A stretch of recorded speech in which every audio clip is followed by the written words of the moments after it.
세 번째 주제 가도록 하겠습니다. 네. 자, 이제는 윤석열하고 문재인의 싸움이 됐어요. 그렇죠. 네. 문재인이 SNS계의 일진이 바로 조국이에요. 네, 네, 네. 조국의 보증을 섰습니다. 똑같은 놈입니다. 네. 자, 근데 문재인의 패착. 왜 문재인이 패착, 악수를 놨는지 우리가 한번 분석해 드리도록 하겠습니다.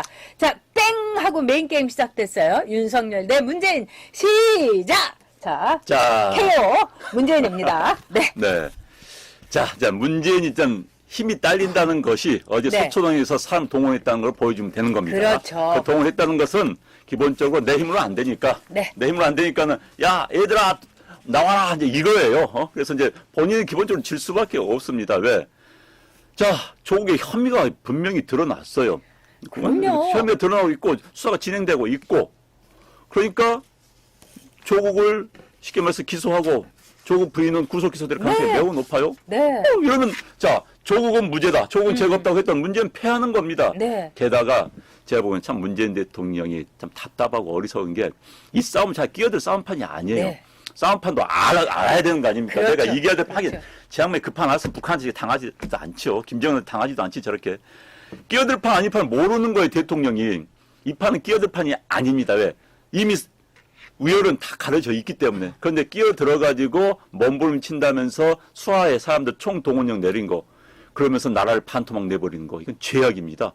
지는 게임에 왜 끼어들어가지고 나를 반토막 내느냐 이거예요. 아니, 일본하고 싸움하다가 지금 유야무야 됐잖아요. 뭘 얻었어요? 일본하고 싸워가지고. 네, 그러니까요. 오히려 일본 쪽에서 한국하고는 이제는 얘기도 말도 못 안 네. 섞겠다. 이런 식으로 됐죠? 근데 이번에는 조국이라는 이건 완전히 빨래를 해도 걸레밖에 안 되는 절대로 행주를 못 쓸 수 있는 조국을 갖고 법무부 장관을 하겠다는 거. 네. 이 나라가 쓰레기통이냐고요. 맞아요, 예. 이 나라가 쓰레기통이냐고요. 분리수거도 안 되는 애를 법무부 장관으로 놓고 말이 안 되지 않습니까? 다 이게 문재인의 패착인데 이제 또 문재인이 내가 SNS의 일진인 조국을 보증을 쓸게. SNS의 일진이죠. 못된 짓은 SNS에서 다 했으니까. 그런데 보증을 쓰게 되면 이제 문재인이 책임져야 되는 거예요. 이렇게 어리석은 정치인, 이렇게 정말 정치에서는 안 되는 노무현이 맞았죠. 예, 정치하지 제인하고 마라 그랬죠. 정치하지 네. 말아라 하지 않습니까? 자, 이런 상황 속에서 뭐 승패는 이미 정해진 것 아니겠습니까? 그리고 이제 문재인 대통령이 네, 자꾸 이제 이들이 문재인과 그를 필두로 한 이 세력은 사법개혁, 검찰개혁을 위해서는 조국이 필요하다. 조국이 네. 없으면 안 된다라고 이야기하는데 대한민국에 그렇게 인물이 없습니까? 그 진영에는 저렇게 문제 많고 저렇게 국가를 아주 반토막 내는데 일조를 하고 있는 조국밖에 사람이 없습니까? 이제 그럼 두 개의 우리가 사람이 없다고 한다면 네. 니네 인재풀은 역시 그것밖에 안 되구나. 네. 두 번째, 조국 같은 문제 있는 사람을 그렇게 임명해놓고 여기까지 온 건 야 문재인 당신의 사람 보는 눈이 그것밖에 안 되는구나. 지금 자기의 한계를 지금 다 보여주고 있는 거예요. 이거 자체가. 빨리 던져버리고 다른 사람 했더라면 한계를 안 보여주는 겁니다. 그런데 지금 묘한 오기, 문재인 대통령 묘한 오기가 있어요. 네. 여러분들 오기가 뭔지 아시죠? 그 오기. 정말 집착을 넘어선 오기. 오기로 지금 버티는 겁니다. 조국에 대해서 누구는 이제 조국한테 무슨 뭐 잡힌 거 있다라고도 하지만은 저는 거기까지는 보지 않아요. 그건 어찌됐든 문재인 대통령 오기와 밀리면 안 되겠다는 뭐 그런 이상한, 그러니까 정치를요, 게임으로 보는 거, 이게 문제인 겁니다. 가장 하수들이 정치를 게임으로 봐요. 그렇습니다. 국회에서도요, 아무 모르는 애들이 보면은 게임으로 보고 싸워서 이겨야 된다. 정치는 싸워서 이기는 게임은 아니에요. 같이 승리하는 거. 특히 대통령은 그래야 됩니다. 근데 문재인이라는 사람은 지금 스스로가 30% 대통령을 자인하고 있고 30%만을 보고 있고 30%만을 국민으로 생각하는 그런 대통령이 돼버리고 스스로 가고 있습니다. 스스로 무덤을 파고 있는 거예요. 대한민국 어떻게 하겠다고. 제가 보기에는 네. 싹 잡아 들여가지고 그 다음에 이런 이 맘카페라든가 그 여초 사이트에 보면은요 정상이 아니에요. 네. 말하는 게. 그럼요. 그리고 막 이런 식이에요. 서초대첩에 갔더니요. 제가 너무 감격을 해갖고 막 눈물이 흘러가지고요. 우리 몸푸님, 그럼 뭔지, 뭐라고까지 하는지 아세요?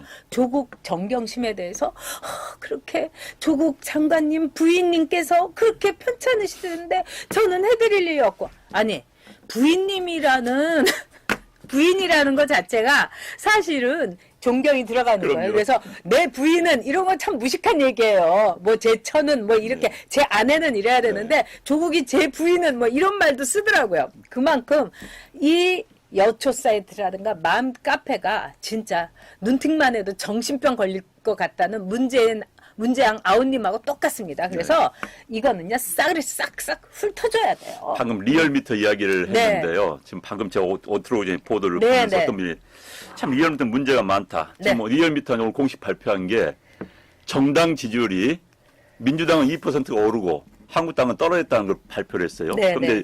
리얼미터가 지금 상황에서는 여론조사는 반드시 그거 묻습니다.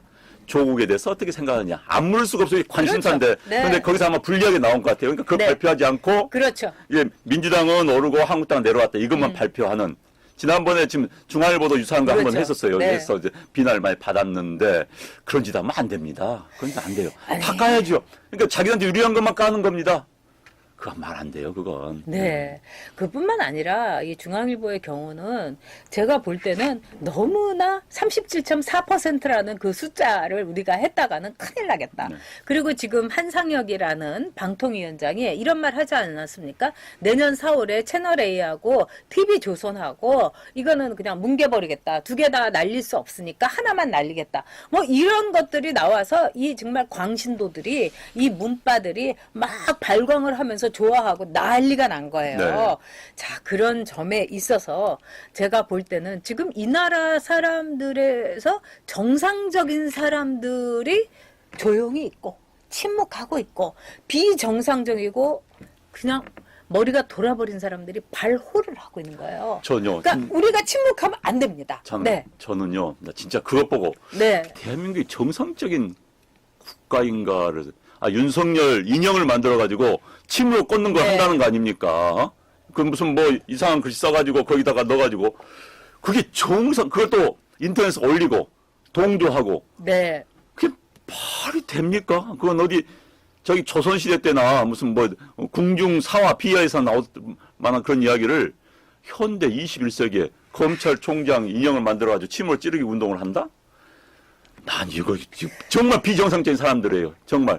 한 하루 안에 같이 살고 싶지 않은 사람들입니다. 그게 말이 됩니까, 진짜? 그걸 만든 게 어떤 저기 아줌마래잖아요. 어? 그러니까 아마 그 아줌마도 맘카페에 있는 아줌마가 제가 보기에는 틀림이 없어요.